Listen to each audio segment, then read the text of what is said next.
Oh, it is. It's 25 years later. This is just off the cuff. Okay, we're here. We're at Funspot. In some ways, nothing has changed. Nothing. And in some ways, it's completely different. It was over in this area here somewhere. Over there. Yeah. I'd say where that counter is. Yeah. Is where the machine was. It was in a roped off area. Okay. It was roped off because the first day I was here, the plug got knocked out, so they put it in a more secure area. Okay. So the game was roped off. I was playing. There was a naval marine officer who was guarding, and he wouldn't let anybody pass the ropes. He was a great guy. It was a busy 4th of July weekend. Yeah. And the crowds were, they obviously build as the perfect score comes, as the split screen comes. And finally, with just 2 boards to go, I signaled him to allow the crowd to come forward so they could see the screen better. It was almost a mistake. Cool. They were bumping and banging. Yeah. They were, I'm playing and it was some of this stuff. But I did the last 2 boards and the split screen popped up. And it was awesome.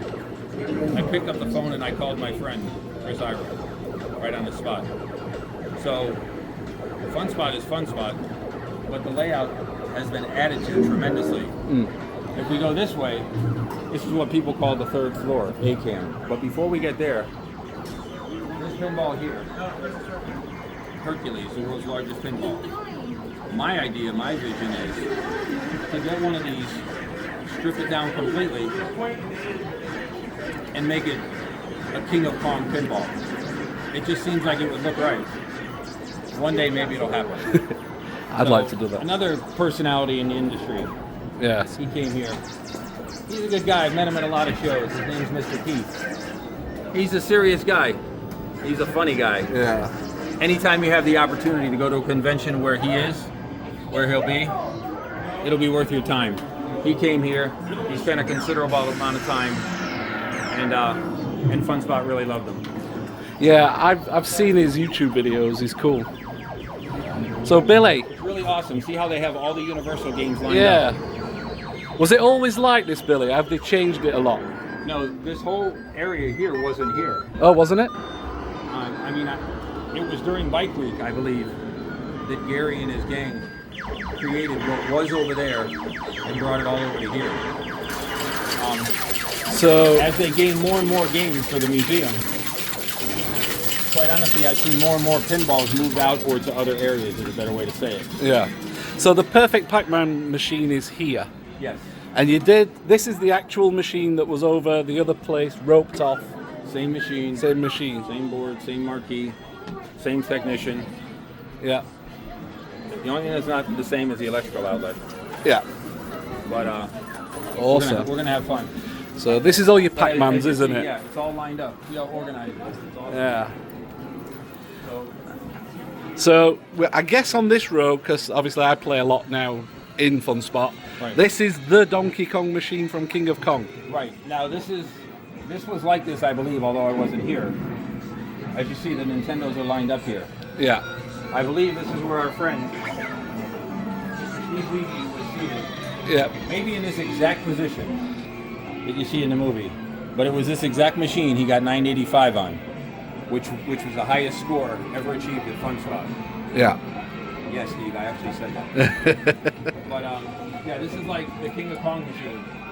Maybe someday we'll meet here again. You never know. Yeah. But no, he put on the performance of a lifetime here, and it was awesome. It made an awesome movie. It was awesome for the crowd. But you can imagine, he was here, this small area, everybody here, everybody in the place wanted to see what was going on. Because Brian Koo's walking around saying, there's a kill screen coming. Yeah, I remember that. Wants to see it. Yeah. There's a potential kill screen coming up if anybody wants to see it. I'm supposed to be doing some hot sauce business. And so with the screen here, everybody had to pack into this. If you can see how small this Yeah, is. it's a small. From here to the door is 7 feet. Yeah. And that's the door. From here to the game is not more than, is under 6 feet. Yeah. And So it really was that tight. And I think Walter was pretty close to him, Right. stood near him when he did now, it. had they known Steve was coming, because Yeah. it would surprise him, and had they known he would do so well, they would have put it in an area with a lot of room. Yeah. So Awesome. good job, Steve. So this is Scott, is it Gowlin? Yes. He passed away, I believe. Yeah, people who, like him, good-hearted people, passion for the industry, there's been Yeah. a lot of them. They make contributions, and of course, you know, they're always Yeah. celebrated and appreciated. Now this is one of my favorite machines, R-Type. Yeah. You can walk through and you can see all the people. Yeah. There are so many to thank. There's too many to thank. Yeah. I'd rather not sit here and try to thank them all. Yeah. Just come here and visit and you can read Yeah. it. So, In the Lakes region of New Hampshire is where we are right now. now, coming through here, right about here, in the year 2000, because again, this area had been created by Gary and his gang, and this room was in effect, and this is where, between Chris Ira, Darren Harris, Rick Fothergill was here, I was here, but it was those two guys that got, 9:15, 9:10, whereas the world record was 9:20. It was that close, and that was an awesome time. Wow. I remember Rick got a kill screen, but as luck would have it on Miss Pac-Man, it was one of his lowest scores. Wow. So, Yeah. There's some really obscure games though, like this Wacko. I've never seen that in any other arcade. I think to get a record on that, you'd have to be half wacko. Yeah, and that's the Scott Gowlin one. Mappe. Zaxo. A number of games are memorialized, and they tell a story as to why they're memorialized, what makes them significant. So, wow. Yeah, Mystic Marathon, never heard of it. Gauntlet 2. Think of all the games that Williams put out. Yeah. And Williams put out more horizontal games for sure than anybody. So, But they're all lined up here. back in the Twin Galaxies days, did they have all these machines? These Williams? To take Funspot as it is and compare it to what Twin Galaxies was back in the day.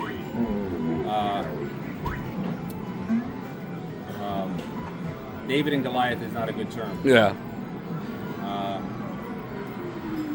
The elephant and the mouse. Yeah. I mean, there's This is no just- comparison. yeah. This is incredible. So how big was Twin Galaxies in compared to this third floor? Would it be? I would say Twin Galaxies, at their height, may have had 70 games. And Yeah, it's about 500, isn't it, around there's probably here? 600 here at Yeah. Funspot. But again, there's more than 500 in a warehouse somewhere. Yeah. What they do, the work they do, the way they set it up, it's almost ridiculous. It's Yeah. so thought out. It's so cool. Yeah. You know, by American Classic Arcade Museum, by Gary, Bob, Randy, everyone who puts into it. Yeah. So yeah.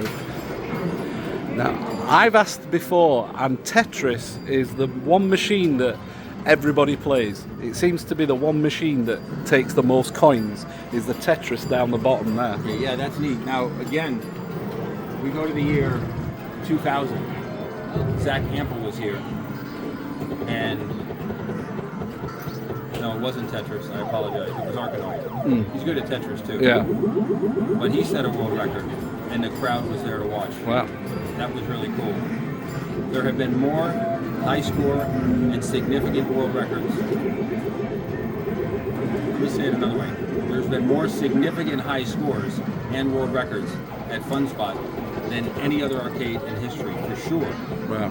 Because, for example, as I said, two guys, Chris Ira and Darren Harris, were over there trying for the Miss Pac-Man world record of 920. They didn't get it. They got 910 and 915, I believe. That's significant. Wow. Yeah. That certainly draws the crowd just like the world record. Zach went over the top. Yeah. Because Brian Q did 16 world records in one day. Is that right? And that was in Funspot. He did 16 in one day, and the next year he did 17 in one day. And some people cried foul because he has home field advantage because he almost lives in the place. Yeah. But maybe that's what it takes. Well, it's practice. That's what it is. So I know Donald Hayes, he lives around here as well, doesn't he? And he's the world record holder on millipede, centipede. Yeah, Don Hayes is about an hour south of here. Yeah. And I picked on Donald many years ago. He got married when I met him. When I saw him at a convention, I met his wife, and now he had kids. And I told him, I said, "You're all done." He says, "What are you talking about?" I says, "You're done." I says, "The games that you're good at, you'll always be good at. You can brush up your skills. But the idea that you're going to focus and put 14 hours a day into a game to get good at it, you're done." We could do that when we were a kid. We could just fluff our responsibilities. But when you had to put your toys away and become an adult, you lost that option. Yeah. People say to me, I'm sure they say to him, I'm sure they say to many people, "Why don't you play," I've heard back in the day, "Counter-Strike? Why don't you play, everything?" Because if I put the time in to play those like I did these, I wouldn't have a wife, I wouldn't have kids, I wouldn't have a house or a business. No hot sauce. There you go. No hot sauce. Well, that's enough to... Well, I mean, there you go. I mean, how far back we go? We got Yeah. Pong, we got dual pong. The first year I was here in 1999, the old game, for whatever reason, the old game that had everybody's attention was wheels. And then came the breaking news over the chat room, because the chat room was brand new in 99. They had just gotten wheels too. So it just goes to show. But it was a way we all communicated. It was a way we stayed together on what was happening here. So Crystal Castles, this was Mark Alpager, was it? Mark Alpager, star of King of Kong, the man with the glove, Marble Madness. He was here on a regular basis through those years. He still comes back to visit. He was here in recent months, I know, because I talked to Mr. Richard Pipes. He was here and Mark was with him, so I was able to say hi to him. But Mark and Mark's friend, I don't know who his friend was, were without a doubt the most significant Crystal Castle players through the years. His friend fell off the grapevine. He grew up, unfortunately. So Mark would be the guy to watch play Crystal Castles. Yeah. And best I know, the next guy would be Chris. He hasn't caught Mark yet, but they have fun. So, I mean, they also have pinballs, don't they? So it's not all just... Yeah, one of the first pinballs I became a fanatical with was Captain Fantastic. Yeah. Elton John. Back in the day. So we come down here. Now, Again, here's a Mark King. yeah, Mark was showing me some Roadrunner techniques when he came last. And Back in 1981 and 2, this was supposed to be Atari's answer to Donkey Kong. It didn't work out that way. so, Dig Dug, that's another Donald Hayes record, isn't it? Centipede, it's down at the minute. Millipede. This is a Donald row here. So this is a Donald row. There's 3 machines that he's got world records on still, I believe. Donald's not here. He should be here. Yeah. In fact, I should find him and knock him out like this centipede is out. Because he should be here. We should give him a call. Yeah. Paperboy, I remember that. That was unique. that's a classic. I mean, you 720. pins. Yeah, they're real old. And then a lot of the sit-down cabinet stuff. As you go along here, there's history everywhere.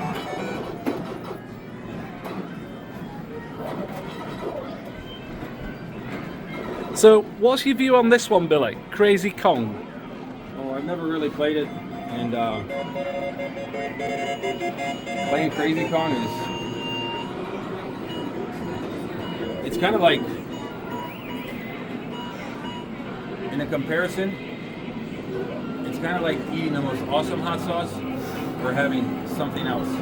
Yeah. So you can have something else. I'll stick with the Yeah. And then this row down here then, this is Phoenix. I think Frogger's down this row with Qbert. So who was the lady again? The Cuba lady in King of Kong, wasn't it? Yeah. The lady was Doris Self. We met her at Grand Prix. I'm going to guess it was 1983 and 4. Spent a lot of time, probably up to 85. A lot of time. Came to know her personally. Even went on trips with her to the Bahamas. She was just a fun, swashbuckling lady, man. She was a kid. She was 58 years old. She was part of the electronic circus. There was a group of 10 of us guys, 11 of us, going around, performing, impressing people. And along with us in tow was a 58-year-old lady. And she called herself the old lady. That's not me. Yeah. That's her. She went to contests where everybody got roomed with a partner. She got roomed with a 12-year-old kid. And she says, just pretend like I'm your grandma. That's cool. And she was an awesome lady. That's awesome. Sometime in the mid to later 80s, I lost track of her. Remembered where she lived, but we just went on with our lives. She was a Hubert lady.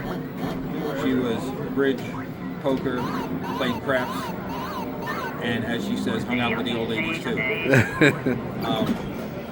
And so when things revived again here at Funspot in 1999, I called her. Her number still worked. Told her I was coming. She said, okay. I went back and saw her. I can't believe I'm going to embarrass myself. I looked at her and I said, back then, we this, we that, we this, we that. I was a kid. She goes, yeah. And I go, I think I owe you $400. She looked at me and she goes, you do? And I go, I got it here. She goes, thank you. She was sharp. Yeah. And I said, but I want to do something else. I said, I talked about Funspot. I talked about what it was, Lake Winnipesaukee. She knew what I was talking about. Mm. She knew everything about the area. Yeah. Because she grew up in Massachusetts, and she came up here in the summertime as a girl, as a kid. That's what she did. And did she play Cuba a lot then? No. No. She was 40 years too soon for Cuba. Yeah, that's true. Yeah. But what happened was, no joke, I said to her, no joke, this was taken by the film company, but those of you in the movie. I said, I want to bring you to Funspot. I want to do that for you for all you've done for us. We're having an event in the year 2000. I'd like you to be here. And it wasn't like you look at somebody and say, oh, you really want to do that? Oh, Billy, I can't accept that. I says, we're going to be going. I thought maybe you'd want to go, and I'll buy your ticket. I'm there, just like that. She didn't hesitate a bit. Cool. That's awesome. Yeah, she was, and she did tell me that her sister, who still lived in Massachusetts, that she wanted her sister to come too. Yeah. Which was not a big deal. Yeah. And so, on the ticket when she flew up here, because we flew separate, I remember, she flew up and her plane connected, and she flew up here with Todd Rogers and Morning Dove. And so she was here and she played, and she impressed the Hades out of everybody. And she was a part of the filming. During the film, where you see where we brought the Cuber to her house. Yes. Yes, that was a reenactment. Yeah. But that's exactly what happened. Yeah. I just found a Cuber that a friend had that he would let go, relatively inexpensive. He's a good guy, his name is Rob. And we brought her the Cuber, and now she had it in her home, and she had therapy at home. She didn't have to go to the arcade. That's great. And she said she'd play it before she went to bed every night. And she was a world record holder then at one point? Yeah, she was always a world record contender, and for a while she was a world record holder. Wow. And I always say she was a champion. When you play at that caliber, it doesn't matter if you lose your title, you're still a champion. Yeah. We still say President Carter. Yeah. We still say, President Bush. Yeah. And she was such a kind lady, and she left us too soon at the age of 83 due to a car accident. Oh, wow. In 2006. That was rough. That's that sad. was really rough on me. Yeah. But here's the irony.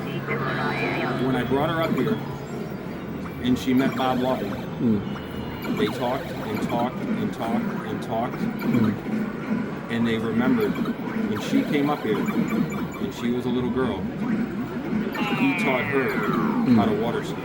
Oh, cool. That's what they both told me. That's cool. So that was a reconnection. Yeah. Could be its own movie. That's brilliant. Yeah. And Q*bert was 40 years after that. Yeah. And so I don't know. That's that's kind of emotional. We could end it there, and Yeah. we'll go have some fun. Okay, awesome. But, this game here. Yeah. Is that Ben Gold's? No. Ben No Show Gold has only been here once, Okay. I think. Yeah. But Matt LaFahey, Donald Hayes, Mark Robichek. You put those three guys together, and they played this game, one shot, hit the button. Yeah. Anything could happen. Any one of them could win. And those three are in a caliber so high, there's probably nobody else closer. Wow. So That's they're awesome. that good. And then literally, Oh, Carnival's out. this is ridiculous. Fred Pastora, Carnival.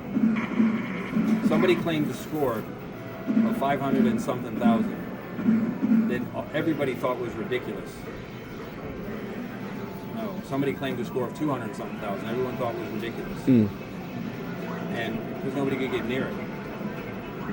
Then Fred Pastora came along, and he picked away, and he picked away, and he picked away, and he picked away, and he beat every score, even the ones that people thought were ridiculous. He actually picked at it that high.